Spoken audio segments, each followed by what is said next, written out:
Welcome back to Oxford, Ohio. It's the third game in the triple header. The Miami RedHawks against number one team in the nation, the Oklahoma Sooners. I'm Reed Mouse here watching Love and Honor Live here on Chatterbox Sports.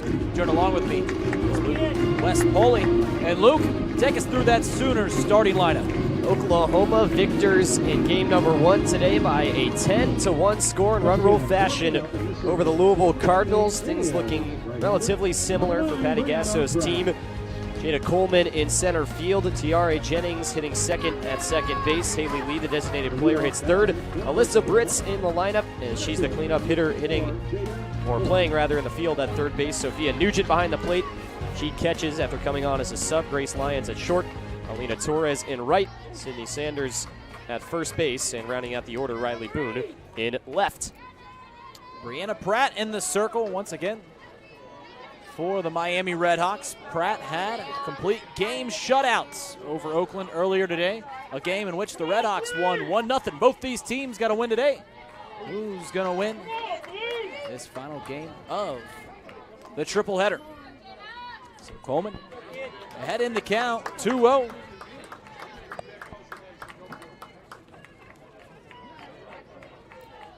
Pratt gets the sign from Coyne. She's ready to rock and deals. And she finds the strike zone. So says Victor Senna, the home plate umpire. Gavin Ramsey's the first base umpire. And Antonio Flores is down the third base line. Just like you and me, Luke, doing a triple header today. Jada Coleman awaits the 2-1, and Pratt finds the strike zone. The off-speed pulled the string. 2-2. Yeah, it's good to see for Miami. Pratt, a veteran, to fight back in the count like that. If you're falling behind 2-0, this is obviously a daunting game for the RedHawks. And you started off with two missing the zone. Can be a little bit shaky, but certainly not the case.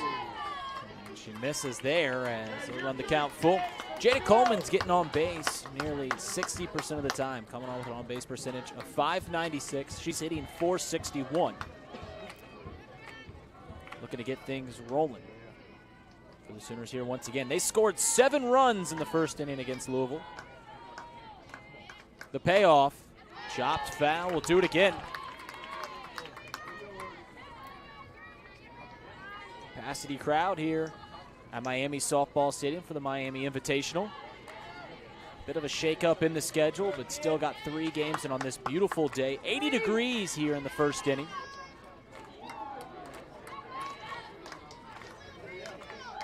Coleman awaits the 3-2.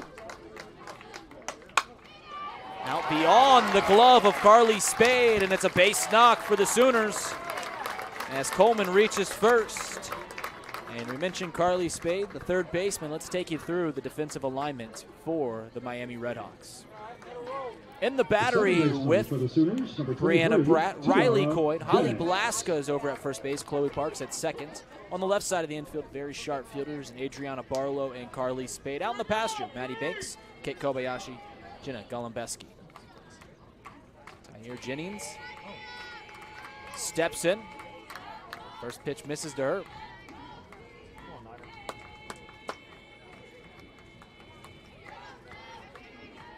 Tiare Jennings comes into this one a .434 hitter. Coleman over at first base, 11-11 for stolen bases this year, so we might see her moving. Riley Coyne does have a nice arm.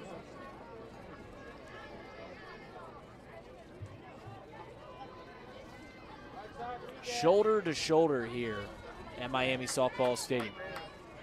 Trying to get an official count on the number of how many fans are here to watch this. The 1-1 to Jennings. In there for a called strike. And Pratt's out of the 2-hole from Oklahoma. Jennings, a right-handed bat. Stands crouched over. Puts that bat right at her shoulder. Pratt struck out 11. Gets Jennings to pop one sky high towards the left field line. Underneath it is Maddie Banks for the first out. She quickly gets it into the infield. A nice throw to Chloe Parks, which keeps Jada Coleman at bay over at first base. And the first out is retired. Yeah, and I don't think that was a bluff either, Reed, from Coleman. I think she really considered taking second had that not been such a good throw by Banks. Likely would have tried to go all the way and get there. It was a very sudden move from Banks. It looked like she was just underneath it, then got rid of it so quickly. So Haley Lee steps in, and it wasn't too long ago, and we saw her absolutely send a missile into center field. A throw from Coyne down to second base, not in time as Jada Coleman swipes the bag. It's another good throw behind the plate by Coyne, but just the location of the pitch alone being so far outside, that gave Coleman all the chance she needed to get from first to second. Lee stands tall in the box. Takes a called strike. Bring the count to 1-1. Lee leads the Sooners in home runs, but doesn't lead the game. She has 12. The third baseman for Miami, Carly Spade, with 14 big flies on the year. Off speed, couldn't come back down to earth. It's 2-1.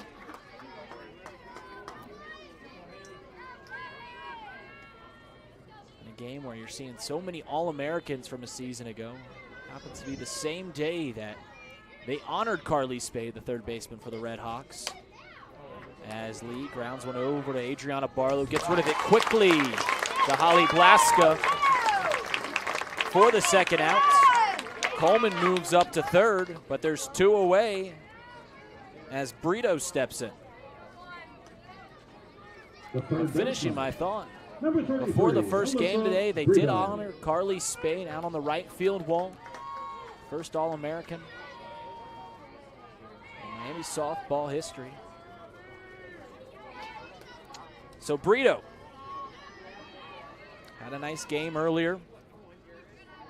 406 hitter, 36 RBIs. Would love to get RBI number 37, but Pratt gets ahead in the counts.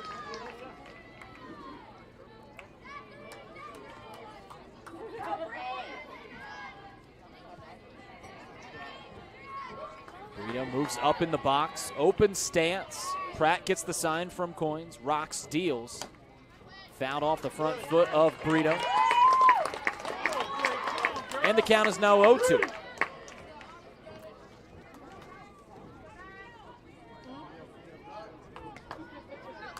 Start to see the shadows creeping onto the field as the sun is setting westward bound. You'll see it take more and more of the field up. 0-2, Pratt. As Brito finds a barrel but sends it into the Sooners bullpen. We'll do it once again. Yeah, Pratt was really good with the put-away pitch in Game 1 against Oakland with the 11 strikeouts. He's going to have to probably face a little more fight, though, out of these Oklahoma hitters, as we're already seeing. And she sat down 11 against Oakland, a season high. Right back to Pratt. A 1-3 put out. And Miami hangs a 0 on the board. We head to the bottom of the first here in Oxford.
Welcome back to Love and Honor Live here on Chatterbox Sports. Reed Master along here with Luke West.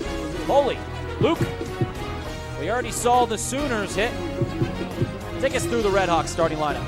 Miami lineup, the big guns in for Kieran Kumar. Very similar to what we saw in the first game. Allie Cummins, designated player, leading off, followed by Holly Blaska at first, Carly Spade at third, Chloe Parks at second. Riley Coyne, the catcher, hitting fifth. Jenna Golombeski moved up in the lineup as she is now hitting sixth. Kate Kobayashi hitting seventh. Adriana Barlow in the eighth spot. Kobayashi in center, Barlow at short. Maddie Banks back in the 9-hole for Miami again in left field. Same starting lineup for the RedHawks. A couple of changes in terms of order, as we mentioned, with Kobayashi coming down, Golombeski moving up, but Kieran Kumar relying on her big dogs against the top team in the nation here, Reed. Nicole May in the circle for the Sooners. 0.56 ERA and 11-0 record. She's thrown 64 and 2/3 innings. She's struck out 98. She's walked 21. Cummins gets on base about half the time, and she'll be challenged with going against May to get things rolling.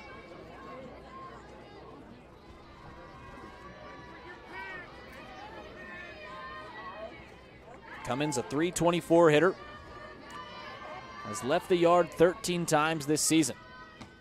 And she foul tips one, and quickly May is ahead, 0-2.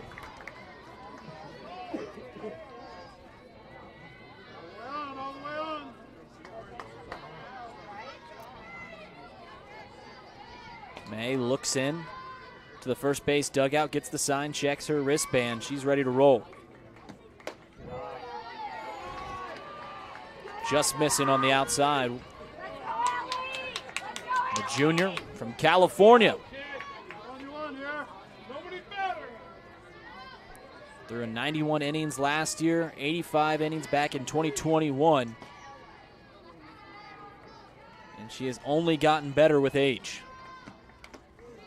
Cummins just barely nicks a piece of it as May fooled her. But Cummins stays alive. Yeah, Cummins has been just off on all three that have been strikes. She's gotten a piece of each one of them, but just hasn't quite gotten that square hit she's been looking for. Showed good discipline on that one take. Mentioned disciplined. She gets on base 50% of the time, but not here in her first at-bat as she chases the heater up.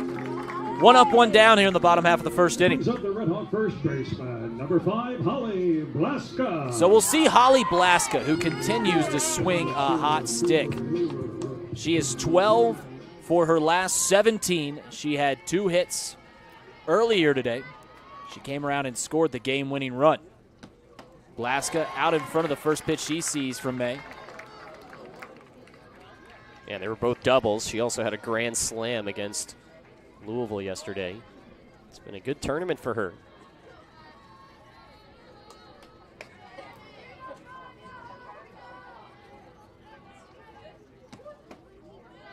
Blaska takes the 0-1 on the inside. We'll take you through the Sooners' defensive alignment here in a second.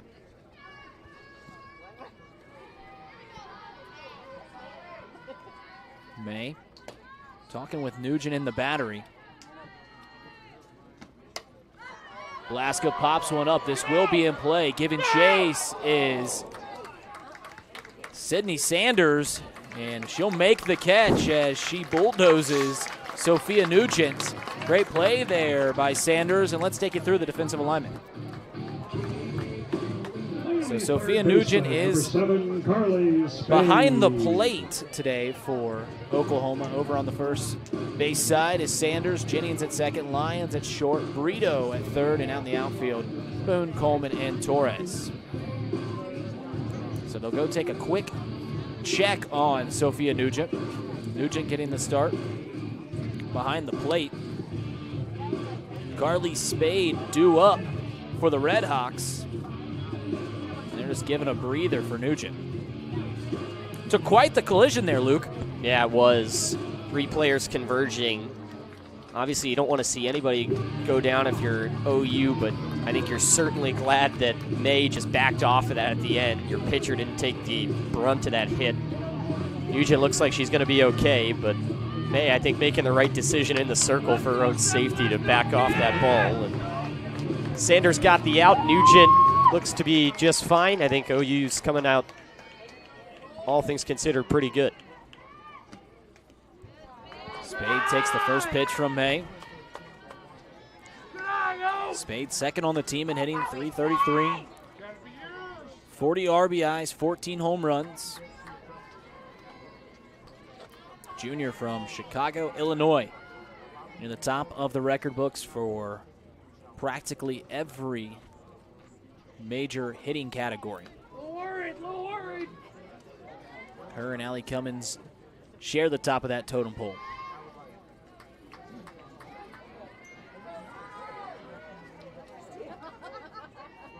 Spade with the open stance, sits in the back of the box. Lines one out to left center field, and Miami will have their first hit of the ball game.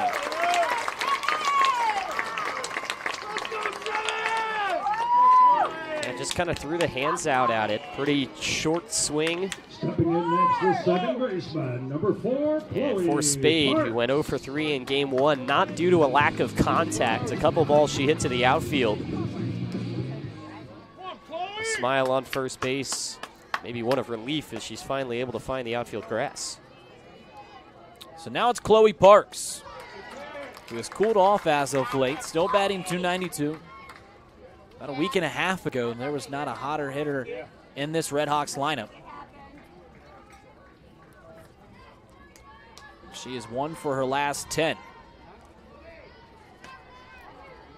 Not a lot of pop in her bat, slugs at .417. And she chases the fastball up. I think the RedHawks have some adrenaline pumping. You can tell at the plate they're taking a lot of hard swings, a lot of stuff that maybe they don't necessarily want to go after, but it's been a theme for this top of the order with this big crowd and a lot of anticipation. The 0-2. Parks out to left field. Back-to-back singles for the RedHawks. And Riley Coyne will step into the batter's box with Carly Spade in scoring position.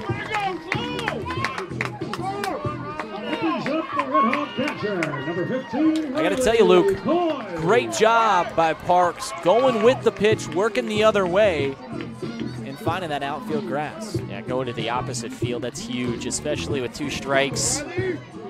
Mentioned the discipline of these Miami hitters and maybe taking some swings they wouldn't be super happy with. That was not one of them. That's a great way to finish off that at-bat. Coyne takes the first pitch from May in the dirt. Coyne, game-winning hit earlier. Pitch that rode in on her hands, and she was able to just muscle it out to right field for a single, which scored the lone run in that game against Oakland. The 1-0 from May. Fastball rides up and in. 2-0 to the starting catcher for Miami.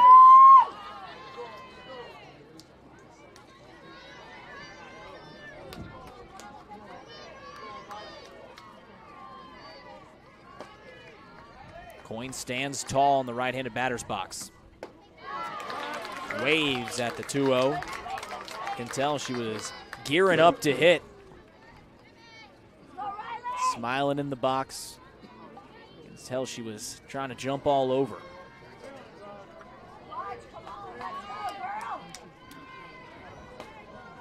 Runners on first and second here in the bottom of the first inning. Coyne out in front of the 2-1 from May. May was able to put Allie Cummins down on strikes. And now has Riley Coyne in a 2-2 count.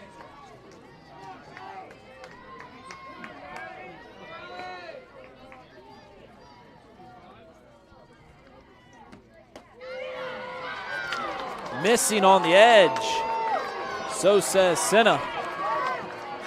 And a mixed bag of reactions from the crowd. Miami fans cheering, Sooner fans booing. Regardless, it's now a full count.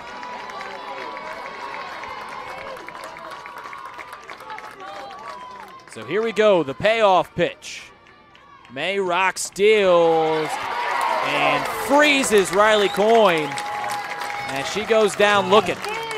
Miami strands 2. We head to the second here on Love and Honor Live. 2 hits, no errors, 2 are left on base.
Top of the second here in Oxford, Ohio, the Miami Invitational here on Love and Honor Live.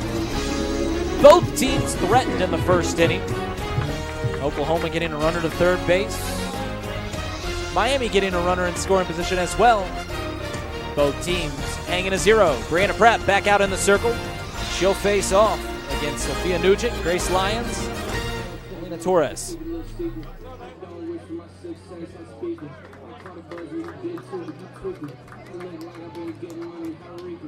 Wonder if any of that momentum read from the bottom of the last inning with the RedHawks getting a couple 2-out hits was stifled by that looking strikeout to end it all. It did feel like Miami was building some positive energy their way, but we'll have to see here with them back in the field. It was a pretty clean first inning for Bree Pratt after giving up the leadoff base knock.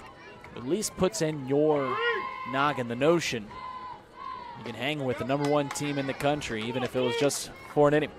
First pitch to Sophia Nugent misses on the outside. Nugent comes in batting .295. A lot of slug in the bat of Nugent. .795 slugging percentage.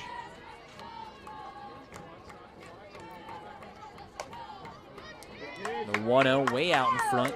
Fouls it down the third base line. Nugent in just 44 at-bats has 10 extra base hits, including 6 home runs.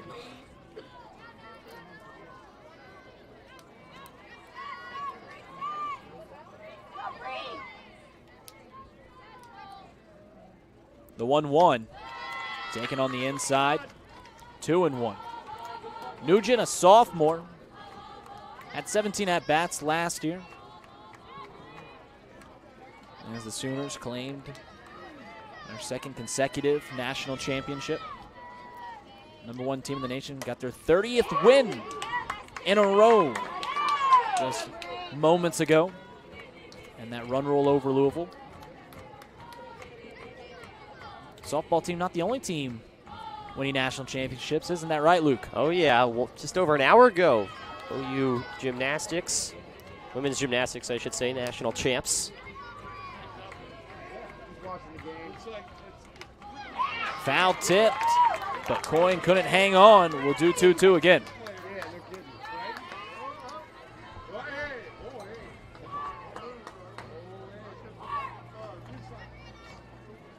Infield playing straight up, those shadows overtaking the majority of the infield. Holly Blaska and Chloe Parks, the first and second baseman for Miami, still in the sun as Nugent fouls off another. Kind of feels more fitting, Reed, to have this game today. It was initially scheduled to be played tomorrow at 10 a.m., but this just feels more right, doesn't it? Under the lights, host team, #1 team in the nation. It just feels more correct to have this be the nightcap. The host team versus the reigning national champs playing at 10 a.m. feels like you're burying the lead as Holly Blaska buries the softball in the middle of her mitt for the first out.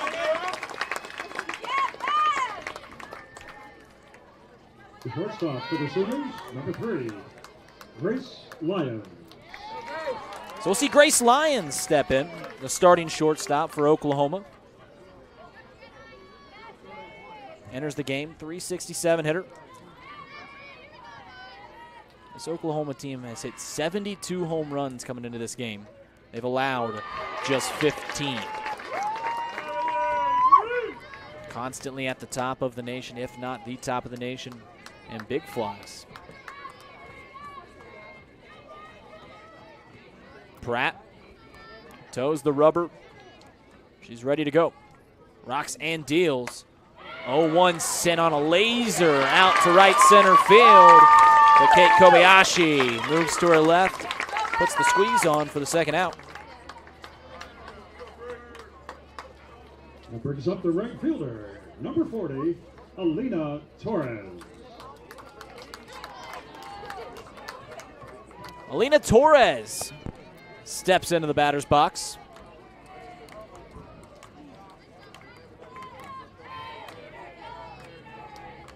Trying to get something going with 2 away here in the second inning. Pratt just missing on the inside. Smiling as she thought she had the strike.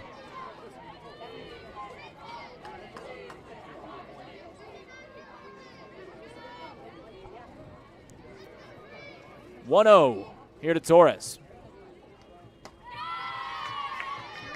Pratt falls behind. She's retired 5 in a row. Looking to have another clean inning. Falling behind hitters was not a huge issue for her in the first game read. She did against a couple batters, but only allowed 1 walk. Chopped over to Carly Spade. She moves back, throws across the diamond. It's a 1-2-3 second inning for Brianna Pratt and the Miami RedHawks. We head to the bottom of the second here on Love and Honor Live. Once again, Miami University Athletics would like to thank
Clean top of the second for Miami. Now looking to get the sticks out here in the bottom half. 2 up for the RedHawks. Golumbesky, Kate Kobayashi, Adriana Barlow, 6, 7, 8. They'll face off against Nicole May. 2 hits in the first inning for Miami, but couldn't bring anybody home.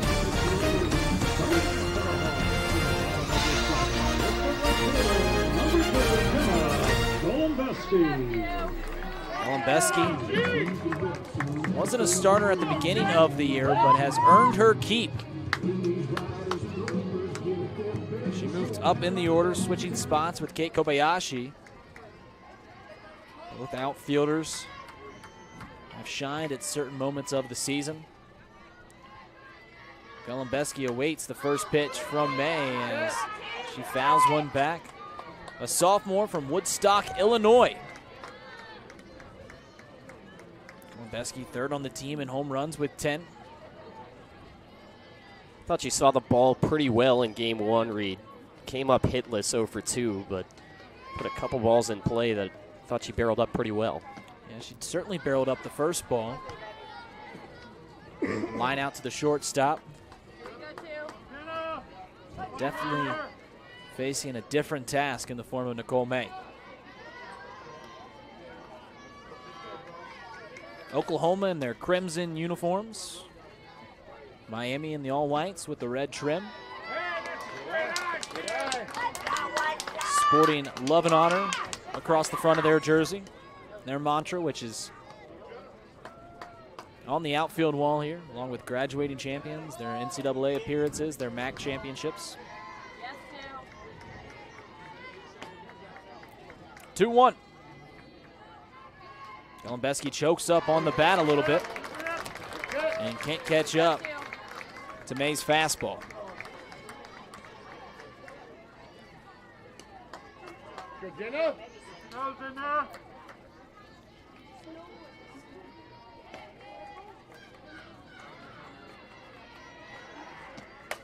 Golembeski lines out to center field. Coleman right there for the first out, but just as you said, Luke, keeps finding barrels. Those are going to fall at some point.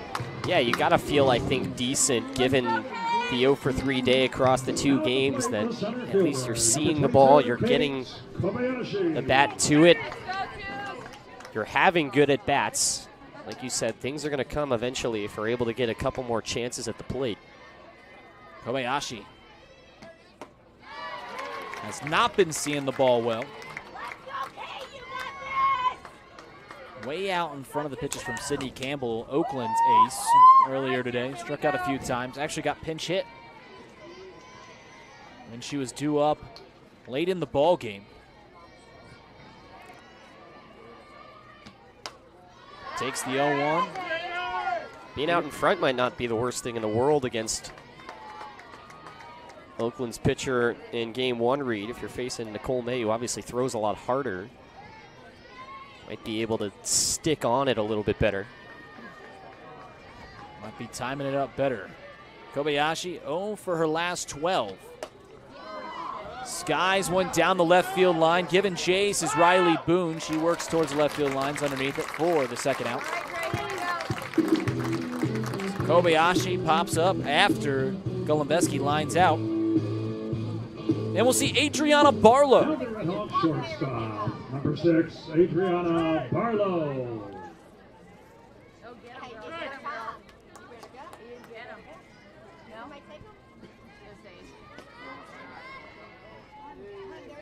Barlow known for her glove, but shows moments with the stick.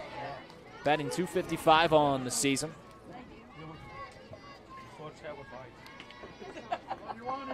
Has had a hit in each of the last 3 games. The 1-0. Misses on the inside. Here we go, Dre. I was talking to someone in pregame. You watch Adriana Barlow, and she is just so smooth with the glove. Almost looks nonchalant at times, but she gets it done every time, and that's the true testament of a great fielder. As the 2-0 is fouled over the grandstand and out of play.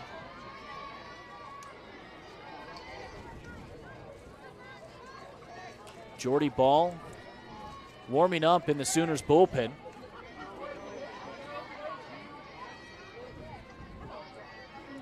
Barlow awaits in the back of the right-handed batter's box. Drops one slowly over to Brito. Brito sidearms it over to Sanders. A painless bottom half of the second for Nicole May. We head to the third. Still zeros.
To the third inning we go, and for the next 2 innings, Luke, Wes, Foley will be taking the sticks. Luke, take it away.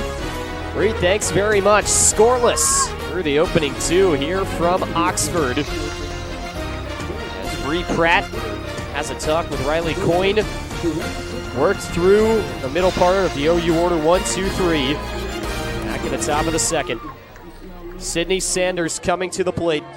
At first base, blasted a home run over left center field. Her last plate appearance today, a second in the game earlier. And Pratt finds the zone on the first pitch. Pratt, who sat down 11 batters via the strikeout in game number 1, has not struck out a Sooner yet, but has gotten her defense to do the work for her after the leadoff base hit from Jada Coleman. 6 straight retired in the Sooner order. 0-2 bounces down and away, or 0-1 rather, make it a ball and a strike.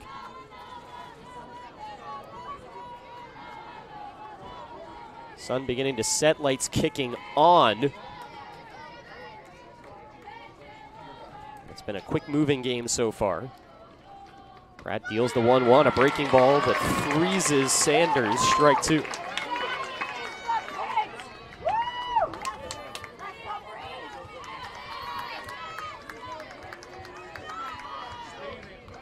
One ball and 2 strikes to Sanders, leading off the top of the third. Pratt curls up. And this one lined right field, and that's going to get down into the wall. Picked up by Golubeski. She fires it in, sliding in safely. Sydney Sanders with the first extra base hit of the game for the Sooners. Yeah, I feel like that home run last game kind of got the ball moving for Sydney Sanders. You know, struggling at the plate, batting right around 200. But just seeing one go over the fence, and all of a sudden, your first at bat here in the second game, you line into right center field for a double, and you got the Sooners in scoring position. And so that will bring in Riley Boone at the bottom of the Sooner order. Boone in game 1 only got 1 at bat, hit a single, came around to score. It's part of a 7-run first. Squared to bunt, took it instead for strike 1. Miami corner infield was ready for it. Each team with 2 hits.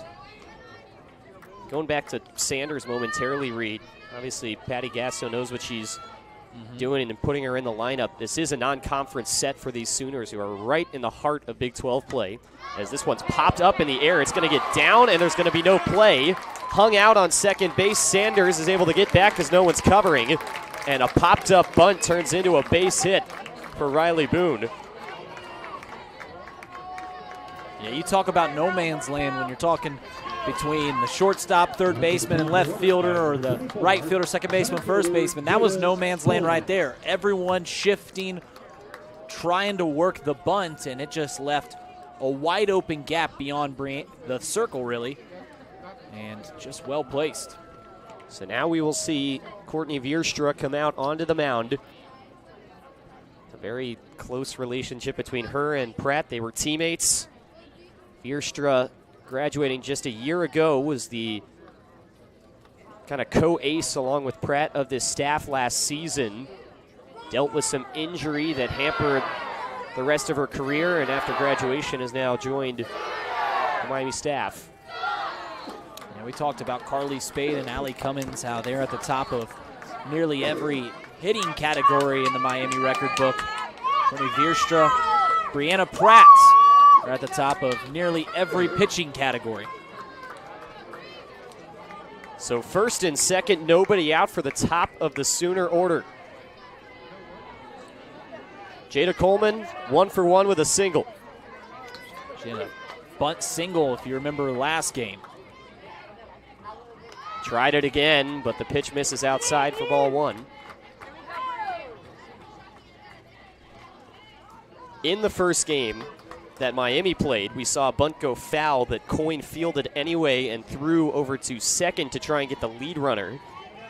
So just something to keep an eye on if the bunt does stay in the vicinity of home plate. She might try to go to second, maybe go to third. 1-0. She goes swinging, popped up left side. This one might stay in play. No, just outside the reaches of the fence into the Miami bullpen, and it's 1-1. Showed bunt, went to the swing. We'll see if they opt to show that bunt once again. You're the leadoff hitter. You got speed. You might be able to beat it out.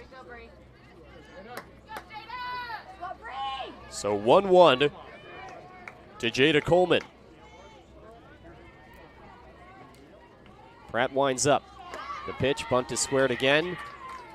Falls low for ball 2. Yeah, Coleman separating her hands on her bat before she even turns. First time seeing her really, so I don't know if that's typically how she hits or if she's showing that she's gonna lay one down. She does it again here. We'll see if she lays a bunt. Pratt deals. That one missing low and away. No effort there to bunt that time from Coleman. And Bree Pratt, who only had 1 walk in the first game today, at risk of not only allowing her first of this game, but loading up the bases with nobody out.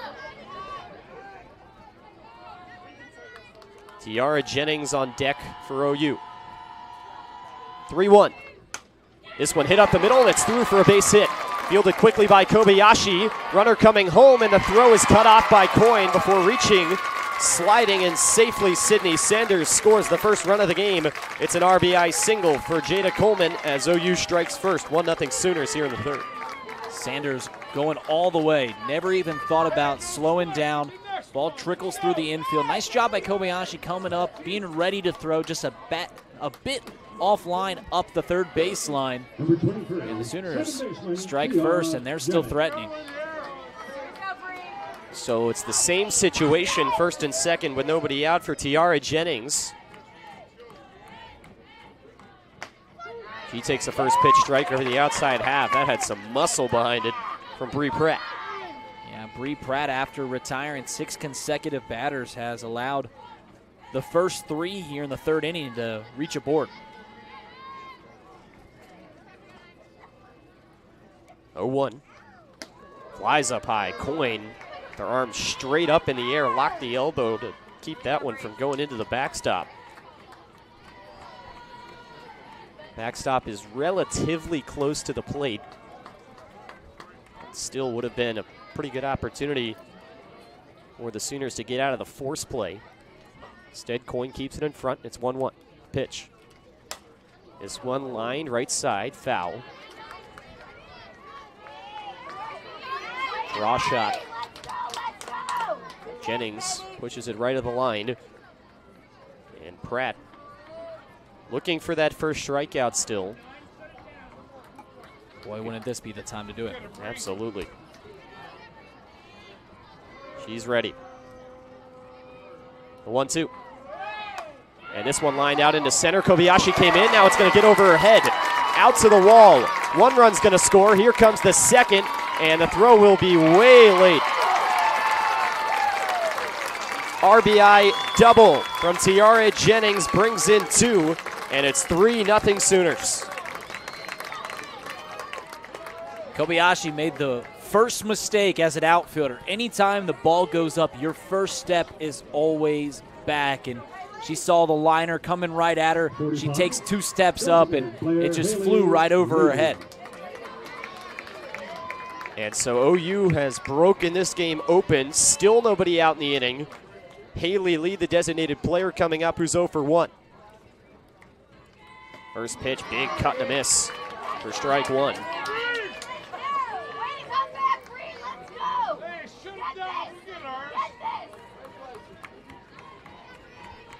So Pratt, after a really strong first few innings, now has given up 3 in the third.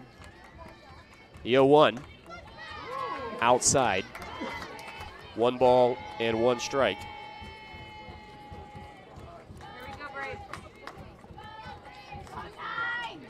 So Tiara Jennings with 2 RBIs.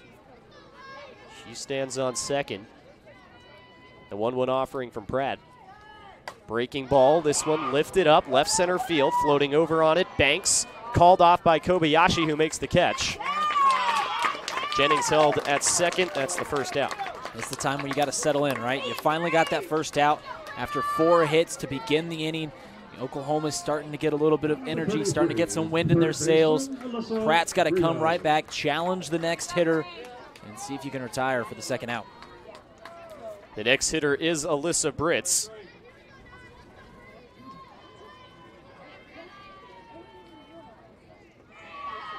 And the first pitch to her is taken off the top of the bat, foul.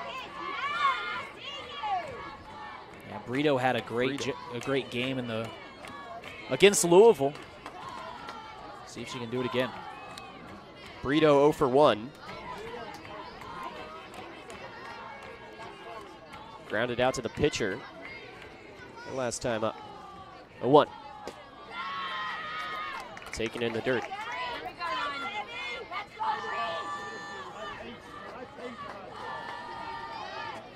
Nugent on deck.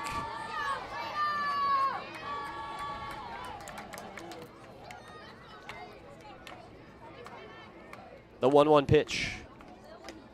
Way up high, and it got a piece of the cage.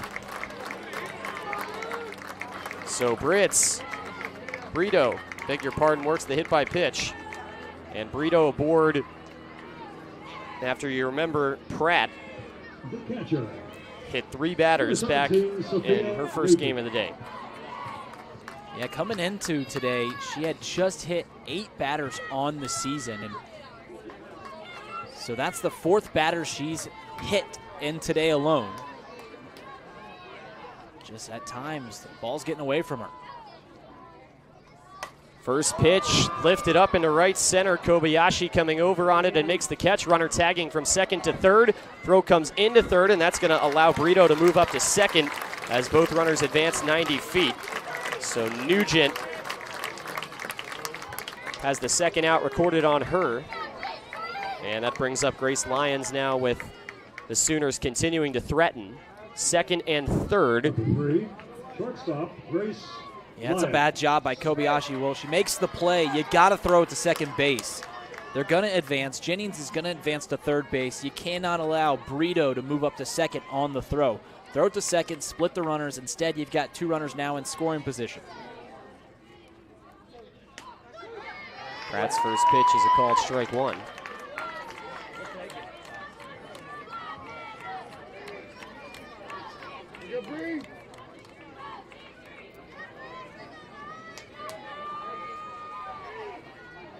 Second and third, 2 outs. Pratt deals, and this one taken high in the air. Kobayashi coming back on it at the warning track, and she makes the play. A lot of action for Kate Kobayashi in the inning, but the damage has been done. Sooners strike first. 3-0 Oklahoma as we head to the home half of the third. RedHawks looking to answer when we come back. 4 hits, no errors.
Three 3-0 Sooners, bottom of the third from Oxford. And the RedHawks bend but don't break. They finally broke in the top of the third inning, but still within reach, very much so.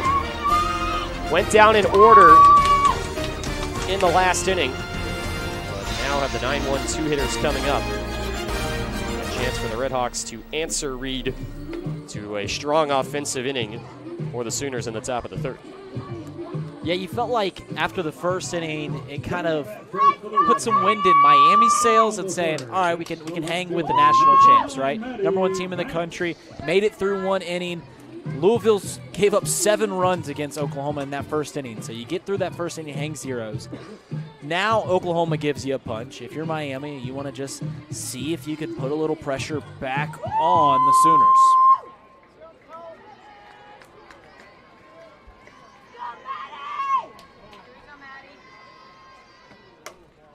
And the First pitch is launched out to right field, and that's way gone. How's that for a start? In response, Maddie Banks for Miami launches her second deep ball of the year, and the RedHawks are within 2. Oh my, Luke. That was halfway over the hitting tunnels out in right field. That was a bomb. We saw Haley Lee's home run last game. Maddie Banks might have just topped it. And that's exactly what I'm talking about. Answering back, putting a little pressure back on Oklahoma. Not only huge for the RedHawks, they get their run, they get the momentum. That flips the lineup over as well. Allie Cummins now coming to the plate at the top for Miami. Takes a hack at the first pitch and fouls it out of play. Cummins struck out swinging in the first.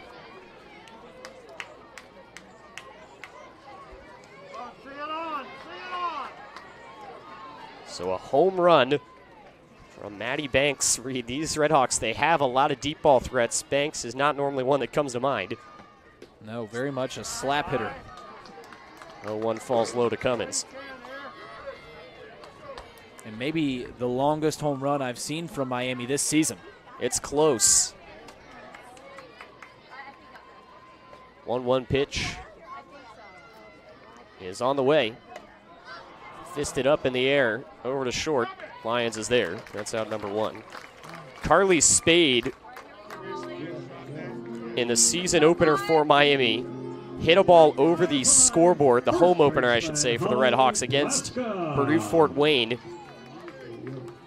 And that home run from Banks, I think, is the only thing that rivals that this year for the longest home run. 2 bombs for the RedHawks. Holly Blaska up to the plate. Leaning away from the first pitch for ball 1. Blaska, of course, no stranger to big home runs herself. Said it already a couple times that she already has a grand slam in this tournament that came against Louisville.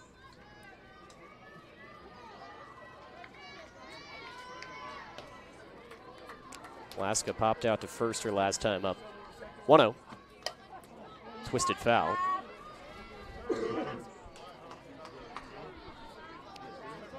One ball and 1 strike to Blaska, the senior. A lot of veterans near the top of this Miami lineup.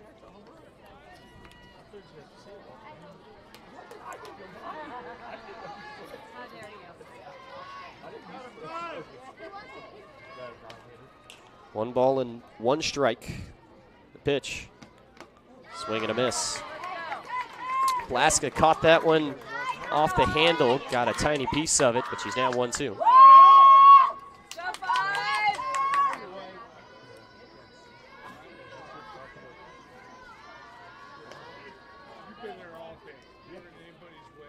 The 1-2 pitch, swing and a miss. Blaska can't connect. That's the 3rd strikeout for Nicole May. And it brings up Carly Spade. Heck of a comeback from May there. You give up the leadoff home run. You retire Allie Cummins, who gets on base 50% of the time, and then you put down Holly Blaska on strikes. One more out, get back in the dugout, and get back to hitting.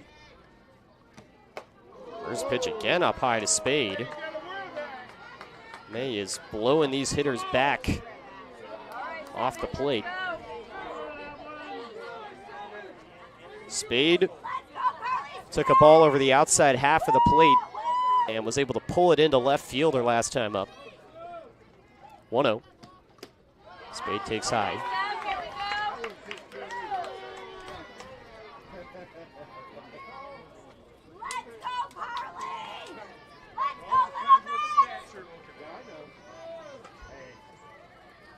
A 3-1 game. All the runs coming here in this third.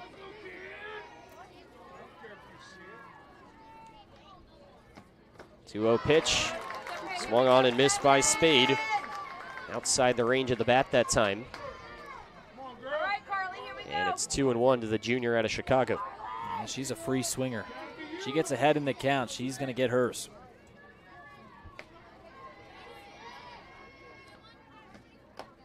2-1, nothing to hit there. Dangerous spot to be in against Spade, who, like you said, can thrive in these types of scenarios, being ahead in the count. May hasn't fallen behind much today, but has dealt with what she's needed to. Hasn't allowed a walk yet. No free bags.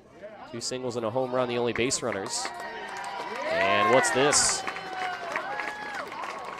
They're going to put Spade on first.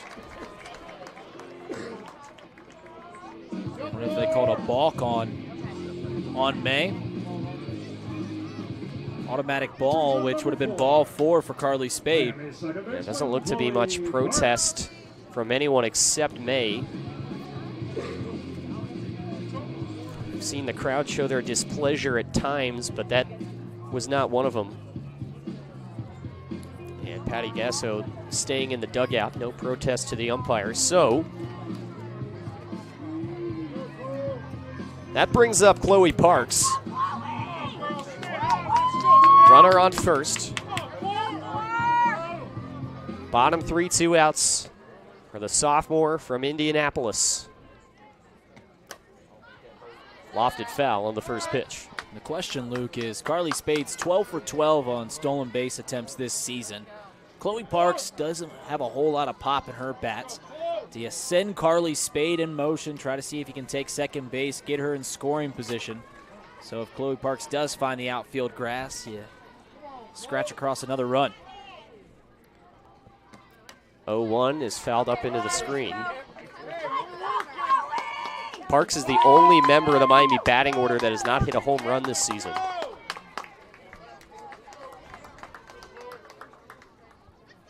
Down 0-2 with 2 outs.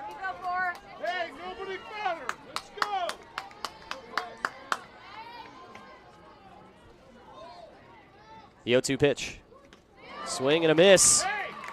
Ball down in the dirt. The throw over to first. And that's the inning. RedHawks claw one back off the Maddie Banks deep fly to right field onto the hitting tunnels.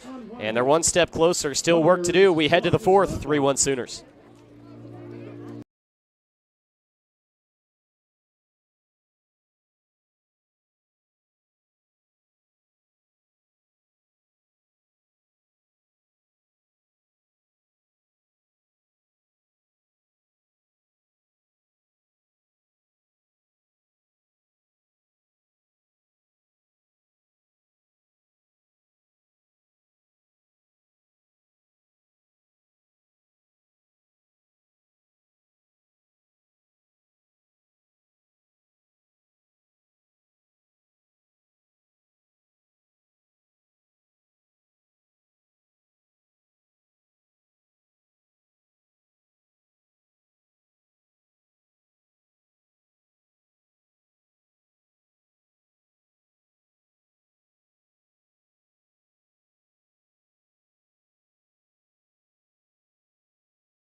Top of the 4th inning here from Miami Softball Stadium.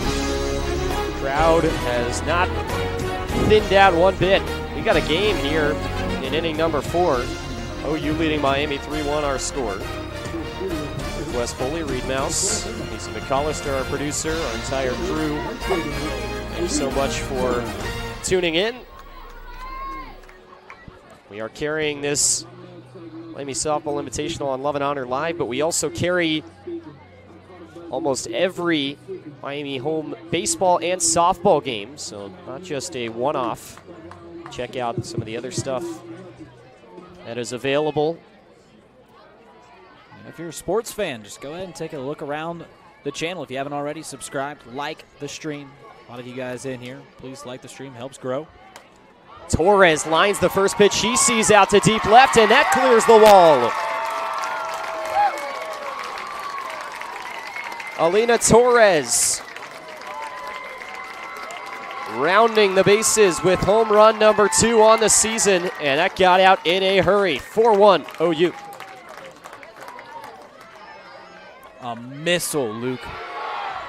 Just like Miami in the last half inning, leadoff hitter, steps up to the box, sends one over the fence, gets this game back to 3 runs. What a swing from Torres.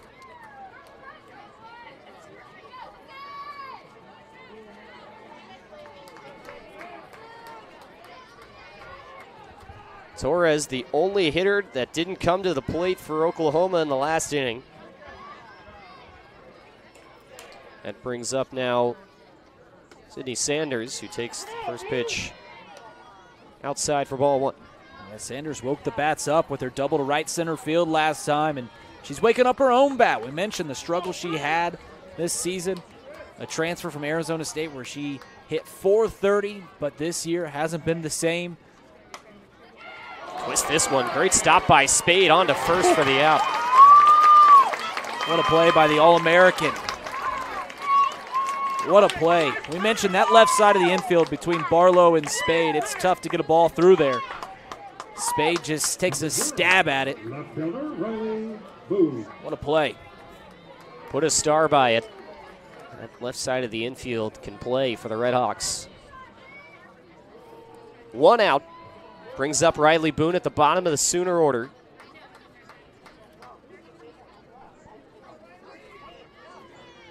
Keep him up, Sam! Keep him up, Sam! Let's go! Squares the bunt on the first pitch. Ball's in there for a strike.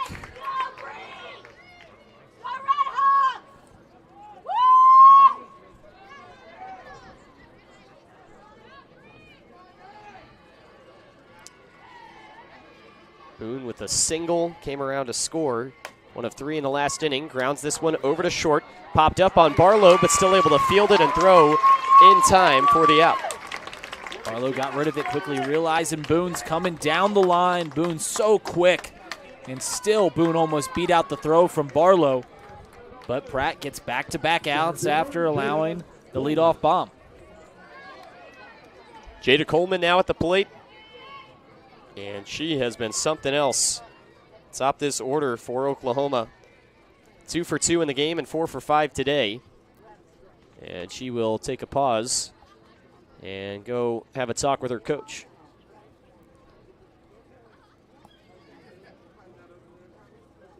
"29 years she's been at the helm of Oklahoma softball. 6 national championships, back-to-back. Looking primed to make a 3rd run. And dominance over these past couple years, unlike maybe anything that we've seen in all of college softball previously. And all of college sports. Truly.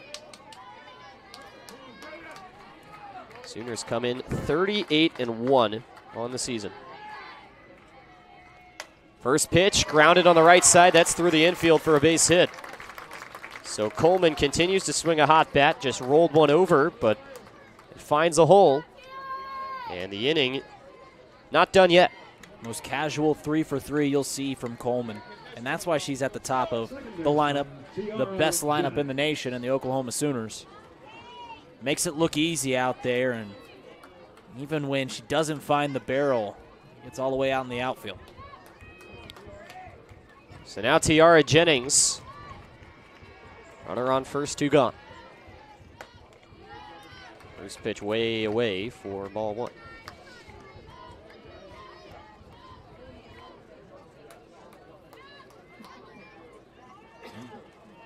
Lights flicking on.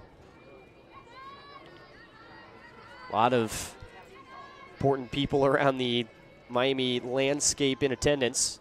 As the next pitch falls low for ball 2. Saw Chuck Martin here earlier on, Red Hawk head football coach. Big supporter of all the other teams around, as I'm sure basketball officials can tell you, as he sits courtside at every game and keeps it civil, I'm sure. 2-0 to Jennings, and she takes a hack and a miss for strike 1.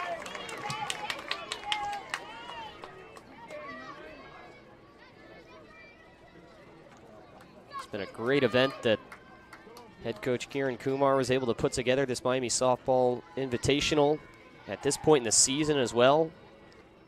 2-1, grounded up the middle. Barlow Fields will take it herself to second and beats out the runner in time for out number 3.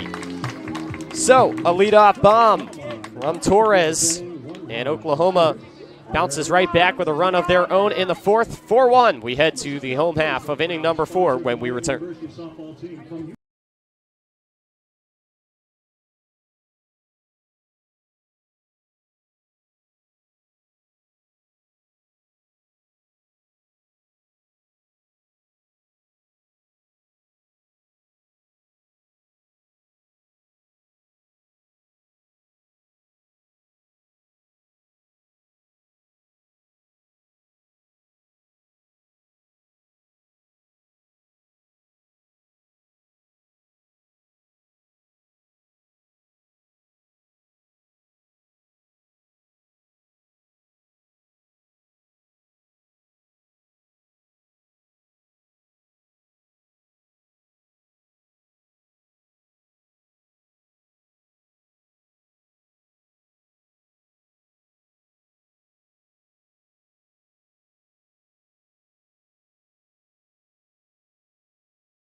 Bottom of inning number 4.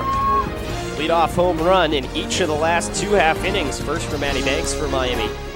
Next from Alina Torres for OU. 4-1 Sooners. Made our way into the home half. RedHawks bringing up middle part of the order. Coyne, Golombeski, Kobayashi do up.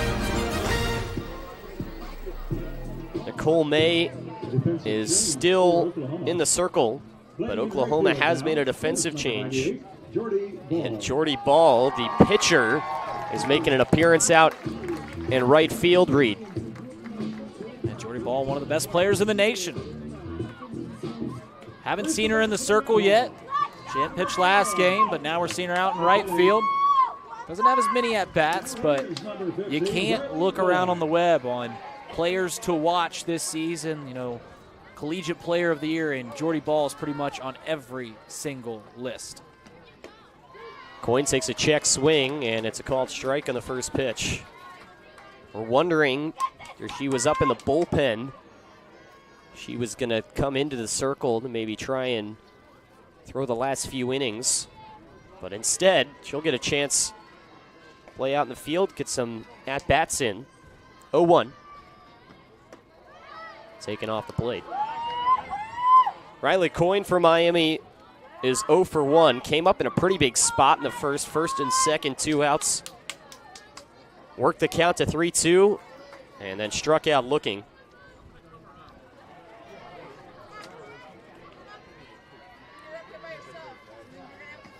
(1-1), and she waves at it for strike 2. Has a very smooth one-handed swing. Graduate student catcher for the RedHawks.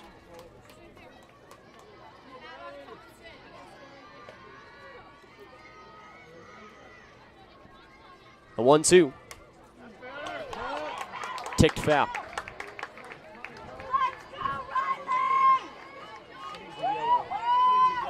This is what she did her last time. Just fouled off everything that May had, worked the count deep, eventually succumbed to May. Riley Coyne, typically a free swinger, has put some nice at-bats together recently. 1-2, popped up behind home. This one is not playable. The spin just took that one away from the netting. And so the count's still 1-2. These RedHawk hitters, Reed, they've been tough today. Really have been. Yeah, they've been pesky. They've been refusing to go down easily. Had 2 hits in that first inning, really only 1 hit since. Not a whole lot of action, but the home run was enough to get on the board. 2-2. You got May to walk Carly Spade last inning. They can get a leadoff base runner. Put a little lean on the Sooners. 2-2 pitch. She takes outside for ball 3. This is what I've been, I think, most impressed with Reed, is the ability to take with 2 strikes for some of these Miami hitters. Saw Carly Spade do it earlier, where not only she was fouling off pitches, but then also just knew when to lay off and take it. As Coyne has, she's now worked the count full. Working the 3-2 is almost just as big of a battle as the 3-2 itself. For some reason, it gets so nerve-wracking. This one is blasted sky high for Boone, carrying at the warning track. She makes the catch. Oh man, that would have been some fight from Riley Coyne if she was able to get that ball out of the yard just short. But a good battle to rack up the pitch count nonetheless. Jenna Golembeski coming to the plate, bases empty, 1 gone. Yeah, nice swing there by Coyne. Just got a little too underneath it. Put it too high in the sky. No help from the wind today. Just ran out of room, ran out of real estate. First ball is rolled slowly over to third. Brito coming a long way in and fires in to first base for the out. What a smooth play by Brito. Chop swing. Golembeski has some speed. Brito fields it cleanly, all in one motion. Transfers it over to her throwing arm. Beautiful play. So 2 gone and the base is empty for Kate Kobayashi. It's been a tough last couple games for her.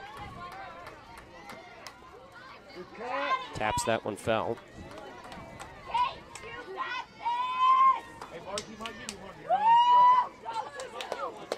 Given May's strikeout numbers and how high they have been, I think the RedHawks at least have to be pleased with how many balls they're putting in play. It's been a bugaboo for the RedHawks this season. Been striking out more than they'd like.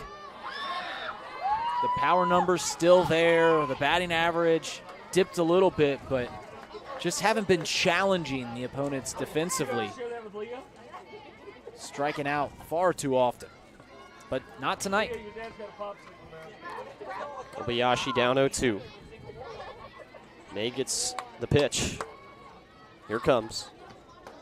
Zipped outside. It's really, Reed, though, does feel like for a RedHawk team that hasn't had the start they were looking for in MAC play to be a turnaround weekend. You get a break from the MAC. You get the win against Oakland. You get to play against some really good competition. And then you head back into MAC play maybe with some newfound confidence. RedHawks have gotten some help over the past couple of weeks. So this one slow rolled up the middle off the glove there of the pitcher in May, and there's no play. So maybe what Kobayashi needed, just a slow roller, but it had eyes for a base hit. And the inning is extended. Just one of those seeing eyeballs. Snuck around May's glove, and nothing you can do with it after you don't make the initial play. And now we'll see what Adriana Barlow can do. Runner on first base. Kate Kobayashi has some speed. See how Barlow attacks May. First pitch taken in for ball 1. In the MAC standings, OU took off at the beginning of the Mid-American Conference season with their only loss for the first few weeks being against Miami. And since then, that lead has all but vanished. Top seed hosts the MAC tournament. RedHawks did that last year. We're projected to do so again this year. Swing and a miss on the 1-0. And so you thought, based off the start they had, that they might have squandered that chance away at maybe hosting. But now they've had some help, and if they could trend in the right direction, seems like they really control their own destiny down the stretch in MAC play. Yeah, if they don't, they'll look back to that Northern Illinois series here at home where they got swept, just never got the bats working that series. But like you said, they've turned it around as of late, started living up to the expectations that not only the fans had, but that they had on themselves, and they control their own destiny going forward.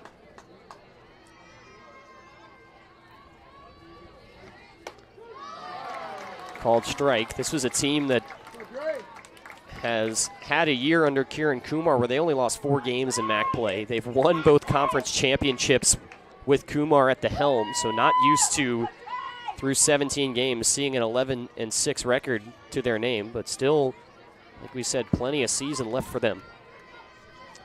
Runner on first, 2-2 to Barlow. Wave and a miss, strike 3. May puts her down on strikes.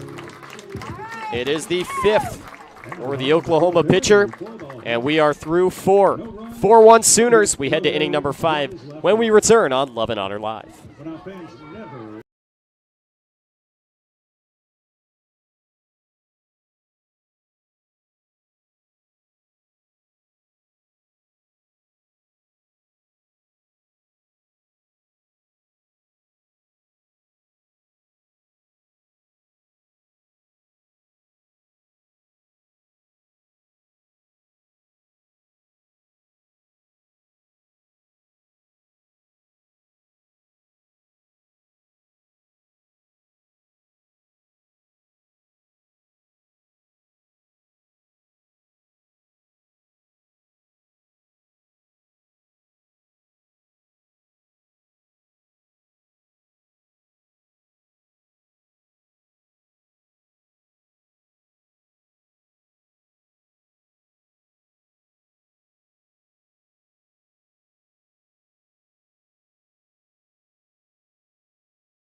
4-1 Oklahoma over Miami. Top of the 5th inning, and we send it to Reed Mouse. Thanks, Luke. You mentioned it. 4-1, 3 runs at the top of the 3rd.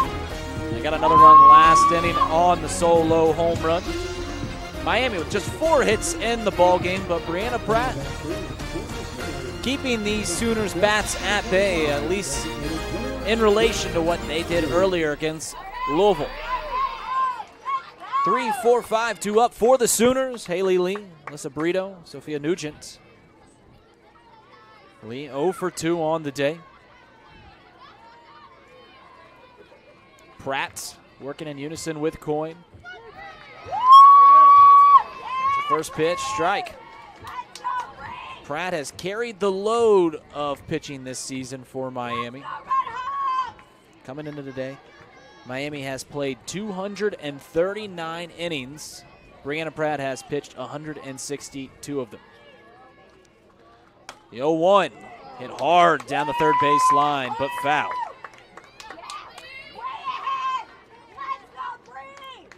Lee found that barrel.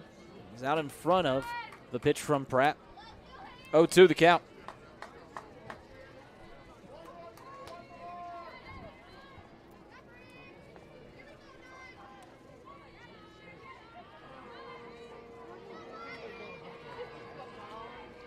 Pratt rocks, deals the 0-2. Can't get Lee to chase. Haley Lee went deep back in the first inning against Louisville. We've seen some huge home runs from both Miami and Oklahoma in this tournament, and Lee might have just had another. Rattling off against the wall. Maddie Banks gets it off the ricochet. Lee coasting to second base with a double. Luke, Lee missing the home run by mere feet. A missile off the left field wall. If this was the 10 a.m. game tomorrow, Reed, I think that ball might be gone. If there was any bit of wind to speak of to help her out, just the slightest bit, that ball is getting over the left field fence. But another just laser shot out there towards left field. We saw one earlier on from Alina Torres, this time just kept within the confines. Alyssa Brito steps into the batter's box. Chops one over towards Carly Spade. Foul, so says Senna. 0-1 the count. We've seen Lee hit some balls very hard. That home run, that double you just saw, even the foul ball she had last at bat, rocketed down the third base line.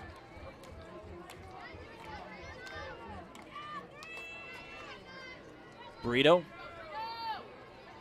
awaits the 0-1 from Pratt. Popped up in the infield. Holly Blaska calling for it. Works back, has it for the first out.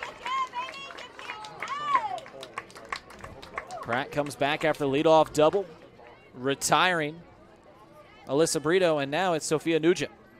The catcher, Sophia Nugent. Nugent 0 for 2. Popped up in the infield, flew out to center field. You hear the RedHawk faithful getting into it here in the 5th inning. You talked about it. The crowd is not thinning out. In fact, it is getting bigger as this game goes along. From 7 a.m. this morning to right now, this place has been packed. 1-0 to Nugent. As Pratt falls behind. And I think there are some people on the Miami side of things who are going to learn today that softball's pretty fun. And I think they'll be back at some point this season.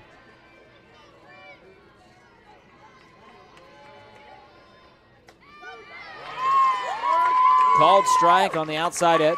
You mentioned this is the 3rd #1 team in the country. 3rd defending national champ to come in here this season to Oxford, which for a MAC school is very much a rarity. Field hockey hosted Northwestern earlier this year, and then, of course, ice hockey is playing in the best conference in college hockey, the NCHC. They hosted defending national champion Denver.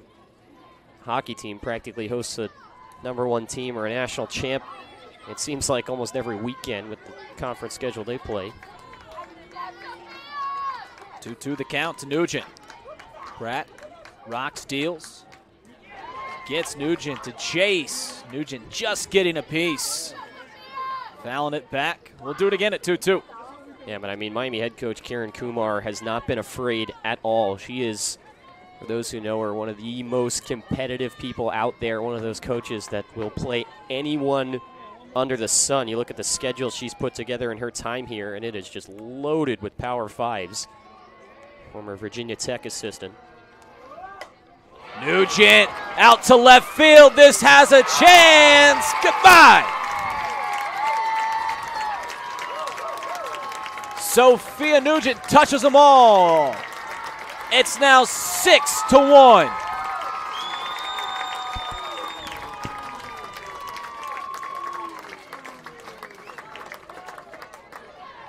Second home run of the game for the Sooners. 4th of the day. And they are in control. Grace Lyons.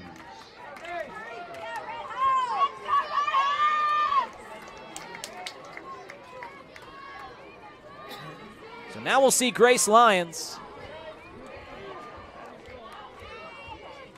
Feels like that might have been a death blow to Miami.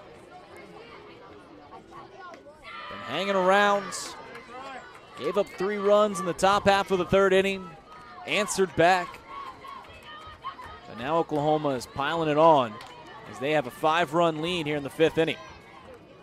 Yeah, I think if you're Miami, you just need to get out of this 5th and reset. Chopped foul. Grace Lyons, Torres on deck. Actually, it's Jordy Ball who replaced Torres out in right field. How would you like hitting a home run and getting benched? 1-1 the count.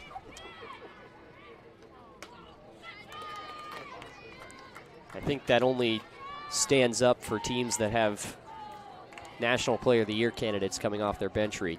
And when you have All-Americans, you can say, all right, which All-American do you want to pluck? I mentioned this in my research for this weekend. Came across a list of top 50 players to watch from Team USA softball, this softball season in collegiate. Carly Spade for Miami was on that list, one of the 50. I tallied 7 different Sooners on that top 50 list.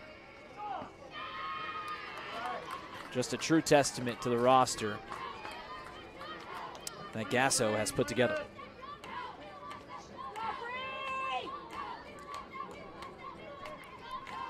(3-2) here to Lions. Lions working on an 0 for 2. The payoff pitch from Pratt. Chopped. Carly Spade gets it on the second bounce, has to get rid of it. Not in time. as Lyons beats out the throw from Carly Spade. Yeah, I mean, there's not really much Spade can do about that. Just the way the ball was hopping, was forced to wait back on it. She still was able to come around that ball and probably got as close to it as she could have. Got that out quick. Just the nature of the way that ball was hit. The way Lyons was moving down the line. No real chance for the Red Hawk infielder. And now steps in Jordy Ball. Fan favorite. You heard the fans cheer for her as she got announced. First pitch swinging over to Carly Spade. Only plays across the diamond over to first. Spade with another web gem. It's called the hot corner for a reason. And the All-American proving her worth over there at third base. First baseman, Sydney Sanders. So move Lyons up to second. She's in scoring position. And Sydney Sanders.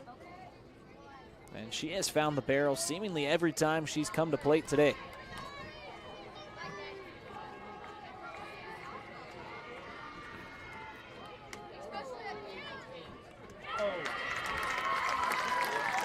Sanders take first on the free pass.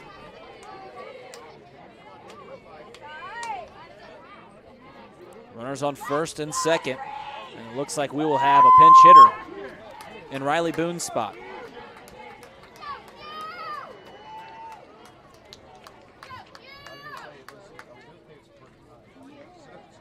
Quincy Lilio will step in, the left-handed hitter. Lilio, a 300 hitter. 9 hits and 30 at-bats. This is her 31st appearance. The bat now, number 43, Quincy Lilio. Lilio with 4 extra base hits, 2 doubles, a triple, a home run, 6 RBIs. Lilio came off the bench in the last game. I think Patty Gasso might have intended to put her in and try to get her an at-bat. She came in for Riley Boone as a defensive substitution, but they never got to her.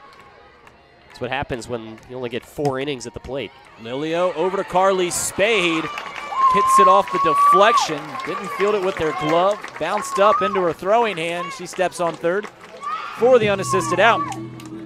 2 runs plated on the home run from Sophia Nugent. 6-1. We head to the bottom of the 5th here on Love and Honor Live.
Bottom of the 5th here in Oxford. 6-1 our score. 9-1-2 due up for Miami here in the bottom half of the 5th inning. I'm Reed Malmstrom along here with Luke Westphal. And Luke, we got 16,000 people watching this stream right now and only 500 likes. So if you haven't already, go and hit that like button, subscribe. Love for you guys to look around the channel. Fan of sports, we've got pretty much everything for it. Maddie Banks, Allie Cummins, Holly Blaska. Maddie. It's the left fielder, Maddie. Won't have to dig too deep in the memory bank to recall what she did her last trip. You see all the fans, 1,000 fans in attendance today is the official number. Maddie lays a bunt down. Great play by Nugent coming out, fielding her position, throws it on over to first for the first out. Yeah, that's a near perfect bunt for Maddie Banks to put it right in front of the plate like that. It's a play that's going to be really tough for most catchers to make, and Nugent made that look routine. Jocelyn Erickson in over at first base for Sanders.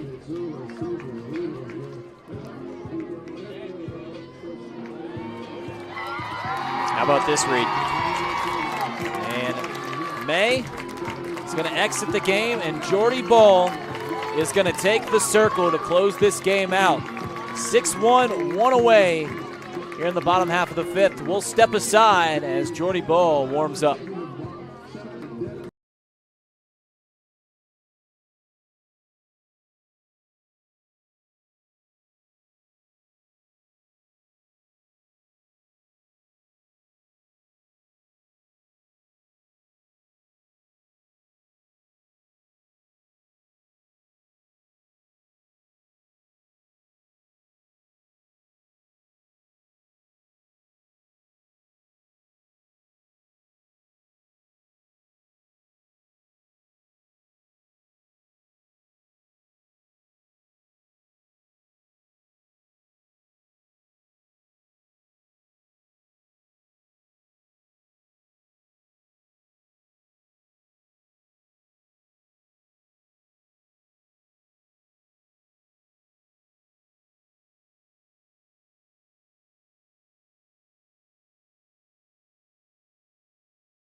Welcome back to Oxford, Ohio. 6-1 our score here in the bottom half of the fifth inning. And you heard the cheers for Jordy Ball, the right-hander, the ace for this Sooner squad. 1.67 ERA. Leads the team in innings pitched. 12-1 win-loss. She struck out 105, has walked 26. She'll face the top of Miami's order. Ball, fan favorite for her intensity. Misses on the first pitch to Cummins, who's working on a 0 for 2.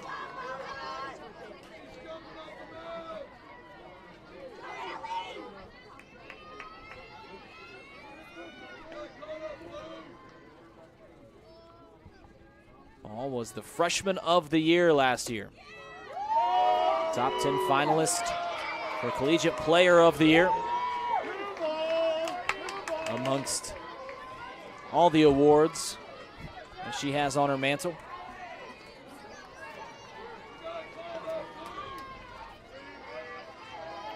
Two O's the count to Allie Cummins. She can't catch up to the heat. Chased up and in. And it's back to a 2-1 count. Cummins, a local native, graduate student from Westchester, Ohio, here in southwestern Ohio. Lakota West High School, just 20 minutes away from the campus of Miami. 2-1. Cummins fouls one back. It's 2-2. Firebirds in attendance today. I saw some Firebirds in attendance.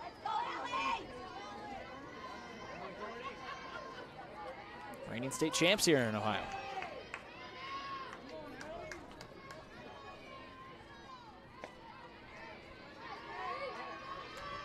Jordy Ball bounces, rocks, deals, misses in the dirt. Can't get Allie Cummins to chase. The count is full. Look at all the energy that Jordy Ball creates in the circle. Goes on it all the way on.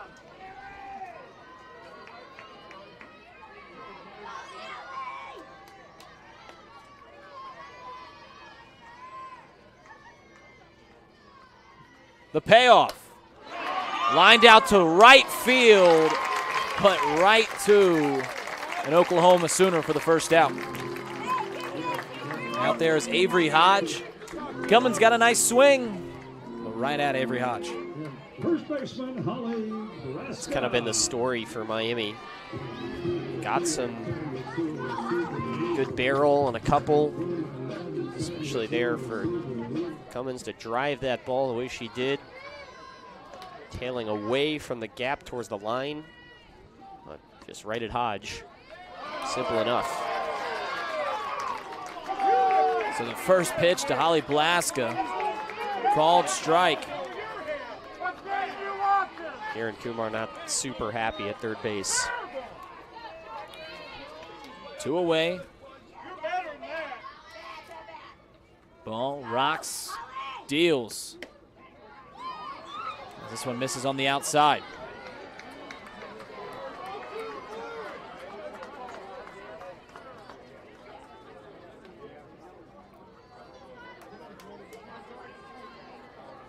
Blaska 0 for 2.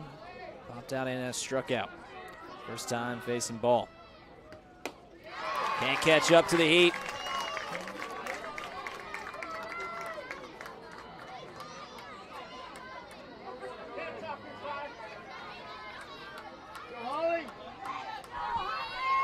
Blaska, a senior from Chaplin, Minnesota. The 1-2. Swing and strike. The throw to first, not in time.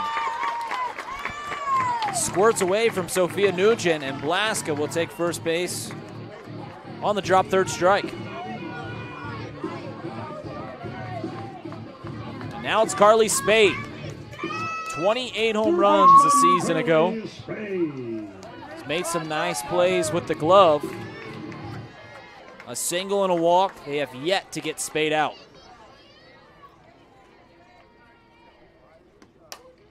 First pitch swinging. Spade couldn't catch up, got a barrel. But over the first base dugout, it's 0-1.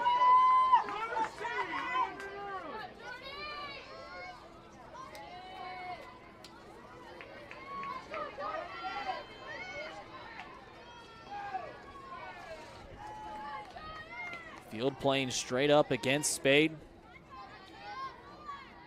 The 0-1. Called strike on the inside. Spade didn't like it. Strike regardless.